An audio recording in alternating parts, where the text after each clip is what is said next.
नमस्कार जय जगन्नाथ। तो आपण मानू ब्लॉगर कानू एमकेजी यूट्यूब चैनल को स्वागत। तो मो घर हूँ ओडिशार सबुठु शेष जिला कहले भूल हेनी मालकानगिरी।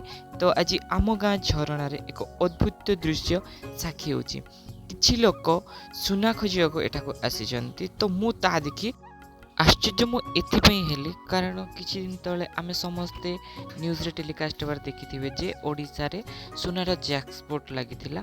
तो सही हिसाब रे अनेक लोक शुणिचंती जे एई झरणार बाली रे सुना लुचि रही पारे। केवल एही आशा रे एई लोक माने सकाळ एठारे अछंती। एमानकु कोन सतरे सुना मिलिबो? जदि हाँ ताले कमेंट रे हाँ लिखंतु। आमको जीवन रे परिश्रम तो अनेक करिया पड़िबो कारण कर्म ही भगवान। आपण मानक जदि वीडियोटा भल लागिथिबो लाइक सब्सक्राइब एंड कमेंट करी। धन्यवाद। पुणी थरे देखा हबो।